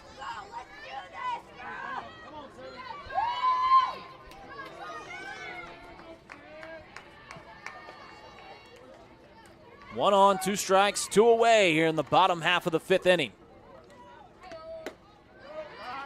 Tries the high heat. Spade has struck out.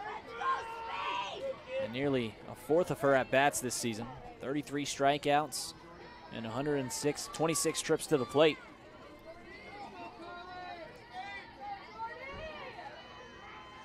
Leads the team in home runs, leads the league in home runs. The 1-2. Lined out to left field, that's a base knock.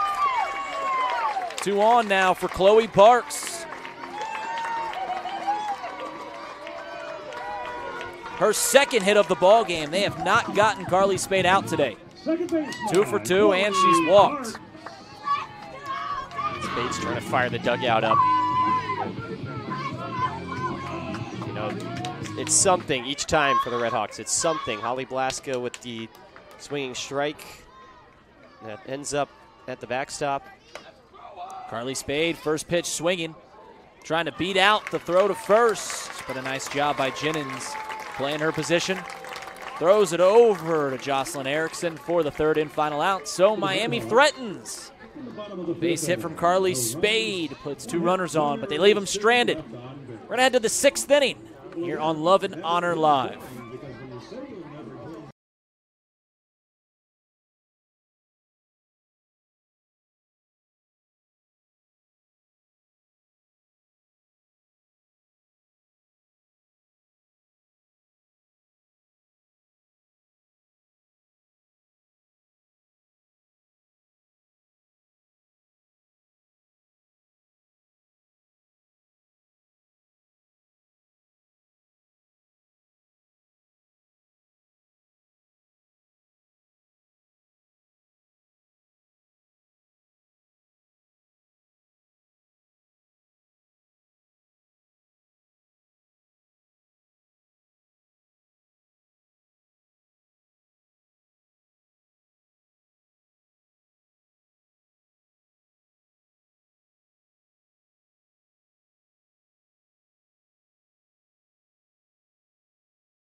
Welcome back to Southwestern Ohio, top of the 6th inning. We've got 16,000 watching the stream. Please, let's like that stream. Let's get up to 1,000. 770, let's go up to 1,000. But Luke West Pauly's got the 6th inning here. Luke, take it away. Thanks very much, Reed. 6-1 OU over Miami. Last 3 innings have seen runs come across. Sooners. Top of the order coming up. It's Jada Coleman. RedHawks have not gotten her out yet. 3 base hits for the Sooner center fielder. Bree Pratt still out there in the circle. And deals a first pitch ball, stabbed at behind the plate by Coyne. 1-0. Coleman has scored 1 run.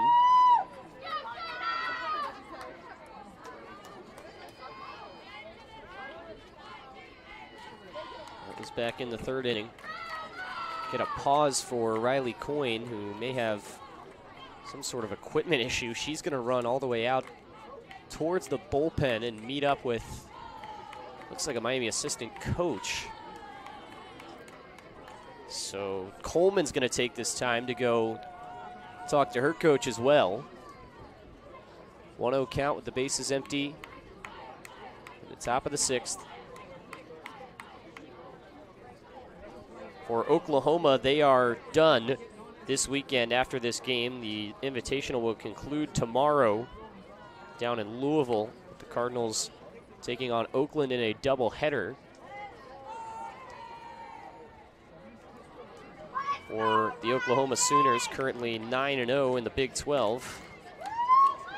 They will be back in action following this weekend here at the Red Hawk Invitational against Baylor in Waco next Friday, kicking off that series, Friday, Saturday, Sunday set.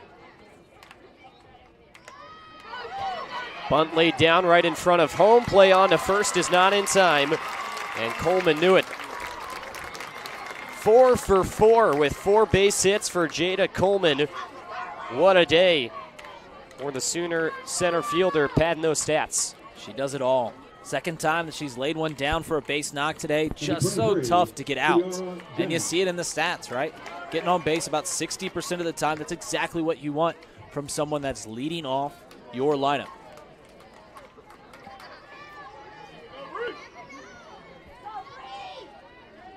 So now Tiara Jennings take the first pitch for a strike.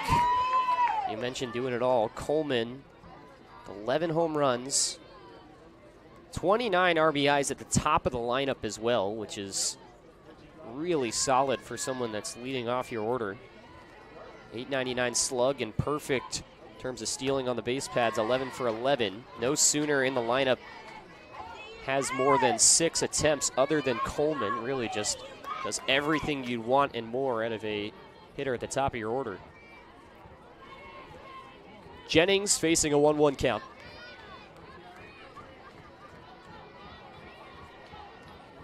Pitch from Pratt. Waved on and missed. So that makes it 1-2. Breaking ball that time from Pratt.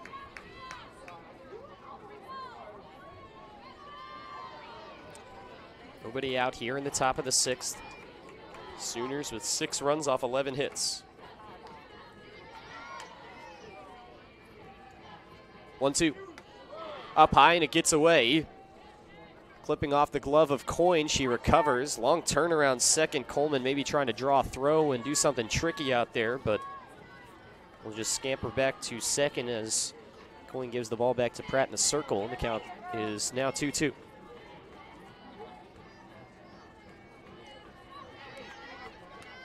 Haley Lee is on deck. Smoked the ball her last time up. 2-2.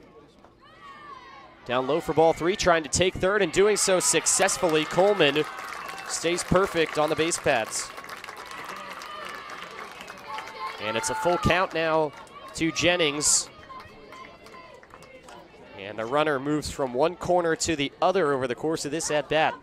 A prime RBI opportunity for the Sooner infielder in the 2 spot.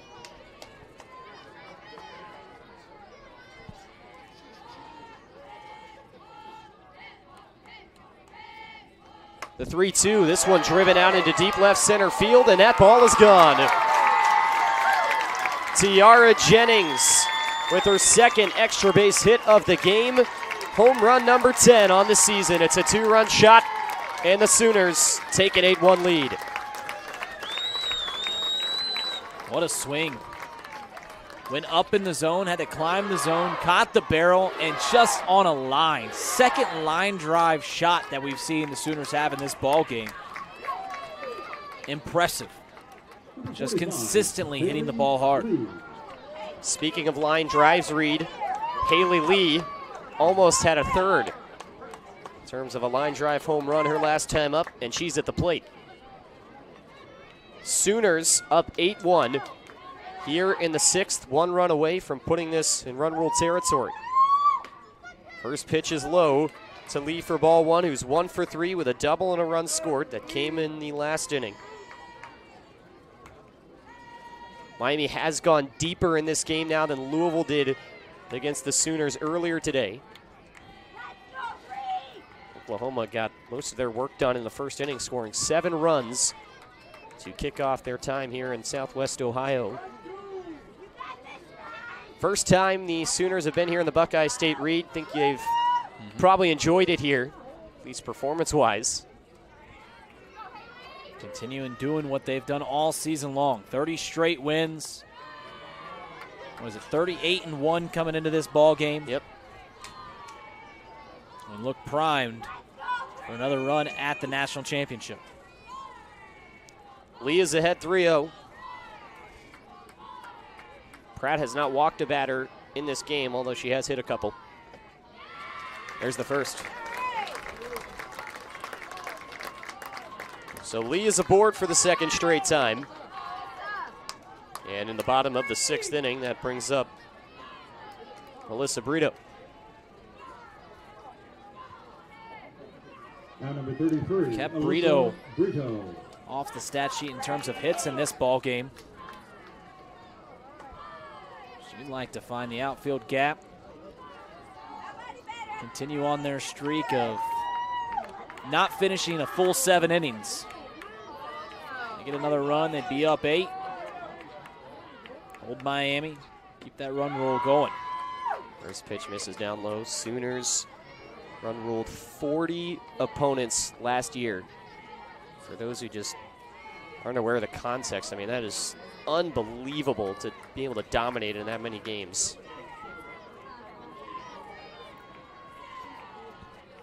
Little off that pace this year, but that does not mean they've lacked run rules at all, as we've seen. They've already got one today.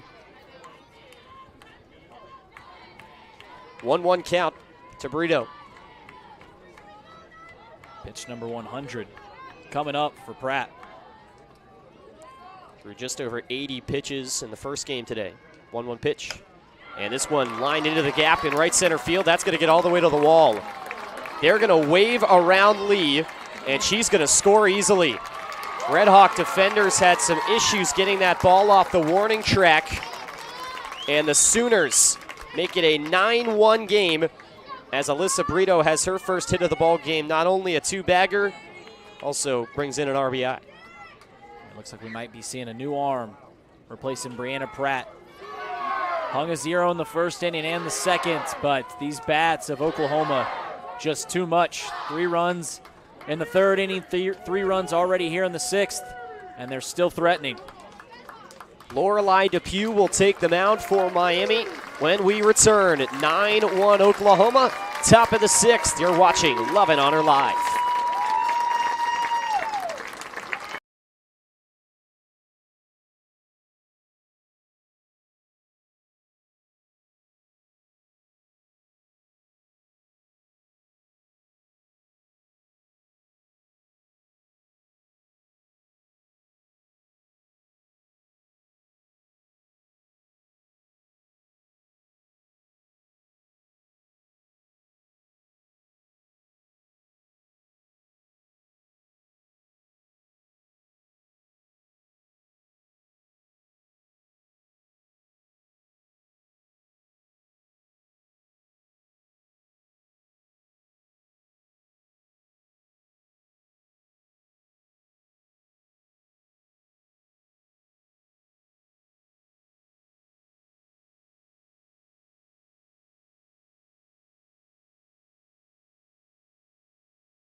Lorelei Depew taking the mound for Miami.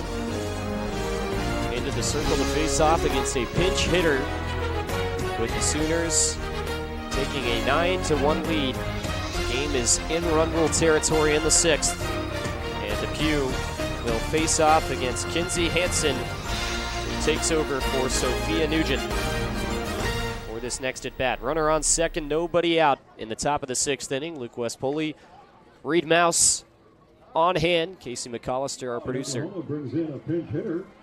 At the plate now, it's number 9, Kinsey Hansen. Luke, they've given us some grief in the chat about our pronunciations at times in this ball game. There's no pronunciation that it gets more messed up on these streams than me pronouncing your last name. Not the first, won't be the last. It's in my head at this point. I've got the yips. First pitch down and in to Hansen. It happens. Happens to the best of us, including myself. I've dealt with my fair share, including in this game.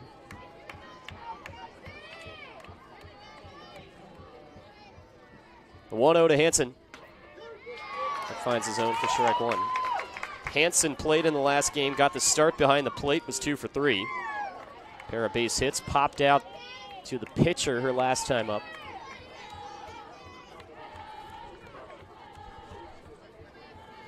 Second time that a batter has been pinch hit for, replaced after hitting a home run. 1-1, bounced in, and it's going to squirt by, allowing Brito to move over to third.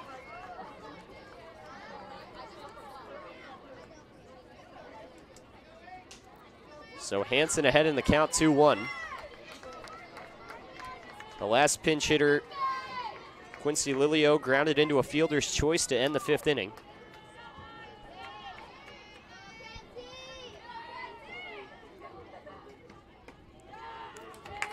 And that one misses for ball 3. Jordy Ball pinch hit, as Reed referred to, for Torres, who hit a home run. Ball grounded out to third that time. So far, the 2 pinch hitters have both hit balls to Carly Spade. Hansen looking to change that. She's ahead 3-1. And swings and gets a piece as that ball ends up in the dirt. And it's 3-2. Depew's pitched in some tough games this year. Mentioned her stat line, 5.82 ERA, 33 innings this season. Native of Richmond, Indiana, so not too far away. Just about a half hour's time, right on the border. 3-2, this one is crushed out to center field. Kobayashi going back at the wall, it's out of here. Kinsey Hansen with the second straight home run for the 5 slot in the Oklahoma order, and it's 11-1 Sooners. Now the bats are coming out. 5 runs here in the 6th inning. Take a 10-run lead, and we mentioned it.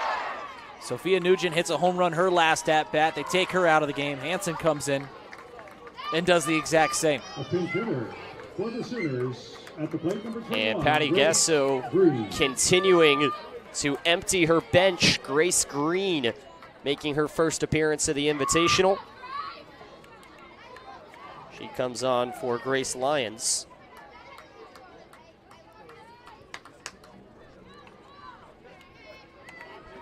Depew takes a pause before the first pitch on the way, and it's on the outside for strike one.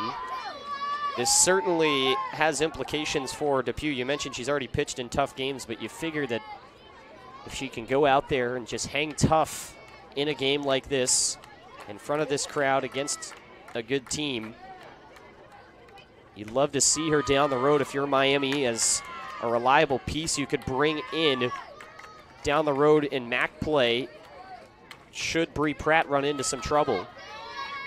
Yeah, we mentioned the stat earlier. Bree Pratt has thrown 160 of 240 innings that Miami has played this year. So it's been between Lorelei Depew and Taylor Turner to figure out who's the best arm out of the pen.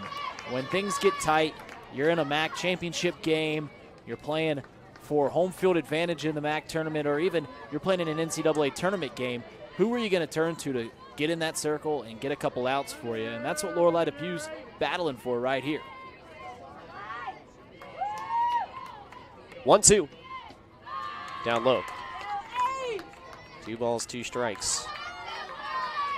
RedHawks still trying to find that reliable bullpen piece after we mentioned last year with Courtney Veerstra and Bree Pratt having 2 really reliable arms that you could kind of both count as a number 1. It was such a huge advantage for Kieran Kumar. 2-2. Swing and a miss. It'll require a throw to first. It's a little high, but no problem for Holly Blaska. And Grace Green goes down on strikes. Finally getting that first out of the inning. Now you got to settle in, get 2 more, get in the dugout, and see if you can push a 7th inning. Jordy Ball making her 2nd appearance at the plate. She grounded out to third base her first time up, is currently in the circle for the Sooners. First pitch, she says it hit her. Home plate umpire agrees. Pew disagrees. And Kieran Kumar does as well. Kieran Kumar is not happy. Talking with Victor Sena.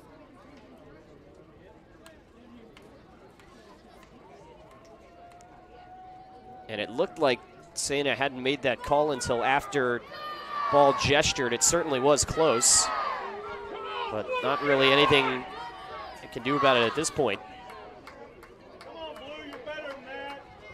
Number 7. So Ball reaches base.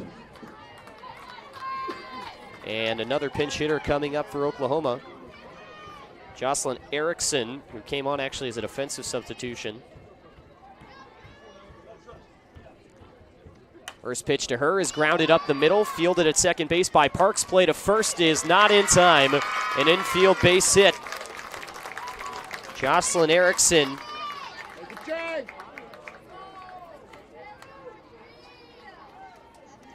Ball got a head start there, Reed. It looked like that might have thrown off the middle infield for Miami for just a split second as they kind of froze. And that allowed a ground ball up the middle to be beaten out by Erickson.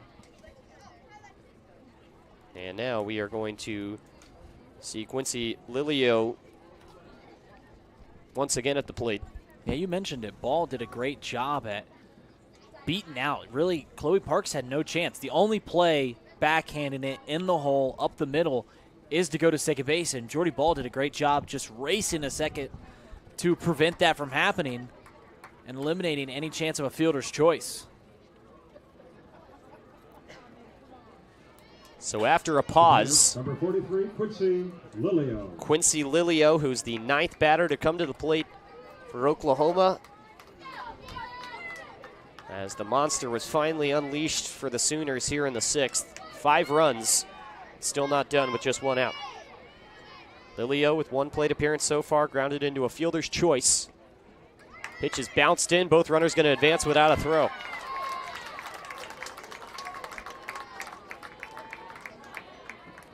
Yeah, eliminates any chance for a double play now.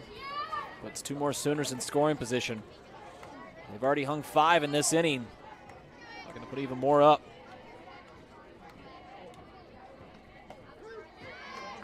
That time, Depew puts it in there for strike 1.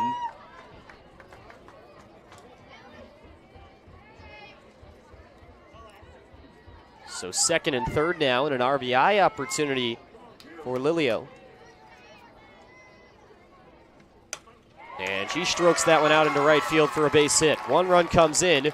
Stop sign up at 3rd as it's fired in quickly by Golembeski. Throw gets away. They're now going to go to 2nd. And they've got the runner hung up in a rundown as another run comes in to score.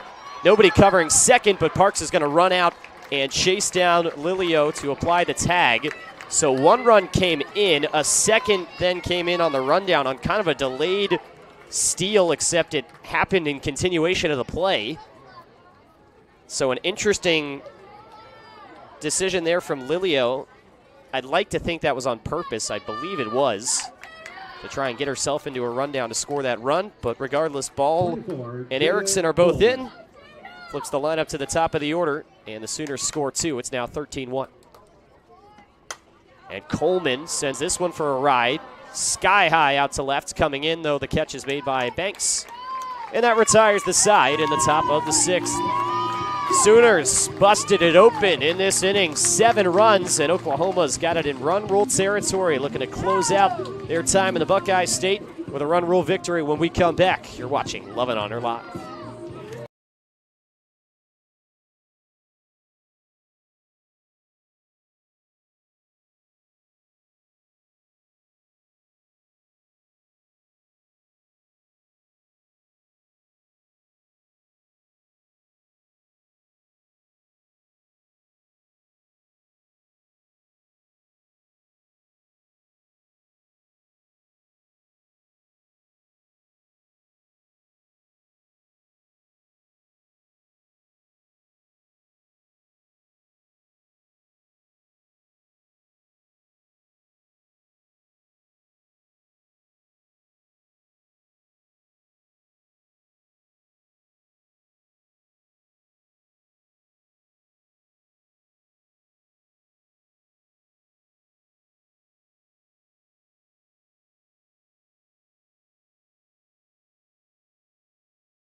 Bottom of the 6th inning, and 13-1 is our score as Oklahoma had firm control of the game going into the last inning, but really broke it wide open in the 6th.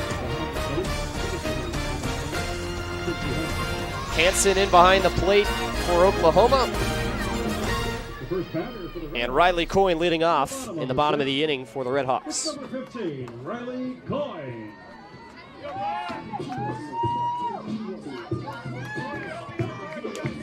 Coyne is 0 for 2 thus far. RedHawks with 1 run off 5 hits, but the run came off just 1 swing of the bat from Matty Banks at the bottom of the order. A wave and a miss on the first pitch as Jordy Ball is back in the circle for Oklahoma. Mentioned a little bit, Reed, during one of the breaks, maybe Patty Gasso just saying all these fans made the trip out to Oxford. Maybe don't need to throw a ball in a scenario like this, but like to give the fans rather something to cheer about, something that they can watch here in the late innings, get a chance to see the ace. Yeah, she was the final pitcher to throw today. All 4 Sooners pitchers got in the circle. And yeah, you mentioned it. A lot of fans traveling far and wide. Tailgating here in the parking lot. Been here all day. Been great guests. It's 1 and 2 to Coyne. Yeah, no one really got a cheer individually as loud as Jordy Ball got from this Sooner crowd.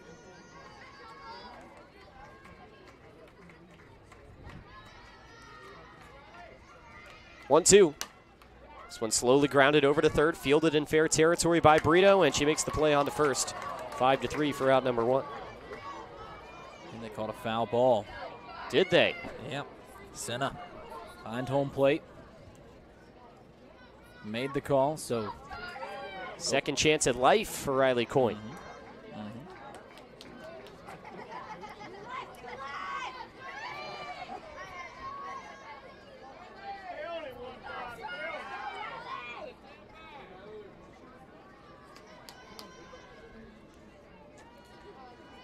So 1-2 is the count to her and the pitch. And she swings and misses. So just 1 pitch later, the result is the same with an out. Jordy Ball gets a stat patter, though. And there's 1 gone here in the bottom of the 6th. Number 2, Jenna Golombeski. I'll tell you what, you might look at this schedule and you might see 13-1 on the scoreboard after this game's over, but it really doesn't paint the picture because Miami battled for 4 innings in this one. 4-1 heading into the 5th inning, then that 2-run shot in the 5th made it 6-1, and that seemed like too tall of a task. And then at that point, Brianna Pratt, who was on her 13th inning of the day, running on fumes, right around 100 pitches. They had to get her out of there, and you can't hold these Sooner bats off for too long. Yeah, and I mean, to your point, you look at a weekend like this for the RedHawks. Next pitch is dealt in, and it misses low. And you'd see a run rule yesterday, a 1-0 win where you could say it's good you got the win, but the offense maybe struggled a bit. And then a game like this, and you'd think you'd come out of the weekend just really hanging your head about what happened. I just don't think that's the case. I think Miami can feel pretty good about how this weekend transpired, as this one is pushed up the middle for a base hit by Golubeski. And the RedHawks have a base runner here in the bottom of the 6th. You better believe Golubeski, you know, Miami hopes to be playing in the NCAA tournament, win the MAC championship once again, but when this Sooner team inevitably heads back to the College World Series, you better believe there's going to be some Miami fans, especially Golubeski, say like, oh, Jordy Ball, I got a hit off her. Singled right up the middle to center field. You hold on to that. Pinch hitter at the plate. It's number 17, Shelby Kunkel. Shelby Kunkel going to make an appearance as a pinch hitter for Kate Kobayashi.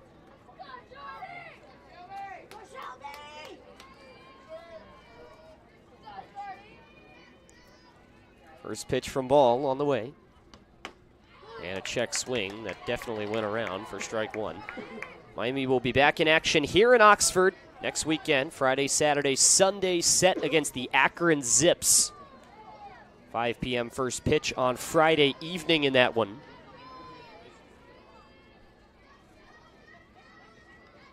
0-1. And this one grounded up the middle, could be 2. Flip on to second and to first. It's a 6-4-3 double play and an exclamation mark to end it here in the 6th. Oklahoma with a pair of run rules. The Sooners take care of business in Oxford and improve to 39-1, making the trip back to Norman tomorrow without a loss to their name here in the Buckeye State. 13-1 final score read. Oklahoma really showed their chops this weekend. We mentioned after game number 1 we expected a lot from them. Sooners certainly up to the task here in both games. Back-to-back run rules for Oklahoma here this afternoon turned evening.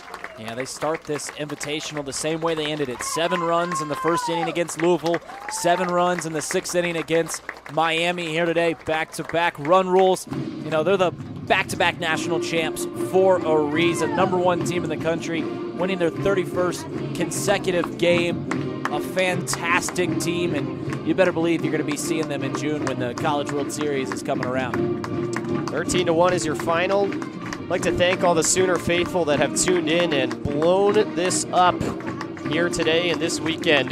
This has been a truly special event that has been put on in Oxford. All the Sooner faithful that showed out here in Oxford as well. Hope everyone enjoyed their time on the beautiful campus of Miami University, and that everyone enjoyed watching here. Hopefully we've made a friend in you, and you can continue to tune in to anything that we may put out in the future. We appreciate the support as always. 13-1 is your final. And for Reed Mouse, Casey McAllister, and our entire crew here at Love and Honor Live, thanks so much for tuning in to this presentation of Miami softball. We'll be back next week with the RedHawks taking on Akron. Tune in then. Until then, so long and good night from Oxford.